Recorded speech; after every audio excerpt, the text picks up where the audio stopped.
This is a reading of Sun Tzu's The Art of War. This version is the unabridged translation by Lionel Giles, 1910. The book is in the public domain because it was published before January 1st, 1926. There are 13 total chapters in the book. Chapter 2. Waging War.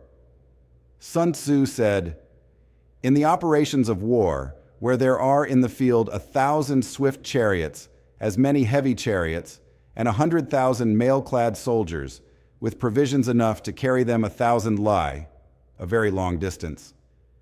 The expenditure at home and at the front, including entertainment of guests, small items such as glue and paint, and sums spent on chariots and armor, will reach the total of 1,000 ounces of silver per day. Such is the cost of raising an army of 100,000 men. When you engage in actual fighting, if victory is long in coming, then men's weapons will grow dull, and their ardor will be damped. If you lay siege to a town, you will exhaust your strength. Again, if the campaign is protracted, the resources of the state will not be equal to the strain. Now, when your weapons are dulled, your ardor damped, your strength exhausted, and your treasure spent, other chieftains will spring up to take advantage of your extremity. Then no man, however wise, will be able to avert the consequences that must ensue. Thus, though we have heard of stupid haste in war, cleverness has never been seen associated with long delays. There is no instance of a country having benefited from prolonged warfare. It is only one who is thoroughly acquainted with the evils of war that can thoroughly understand the profitable way of carrying it on. The skillful soldier does not raise a second levy, neither are his supply wagons loaded more than twice. Bring war material with you from home, but forage on the enemy. Thus the army will have food enough for its needs. Poverty of the state exchequer causes an army to be maintained by contributions from a distance. Contributing to maintain an army at a distance causes the people to be impoverished. On the other hand, the proximity of an army causes prices to go up, and high prices cause the people's substance to be drained away. When their substance is drained away, the peasantry will be afflicted by heavy exactions.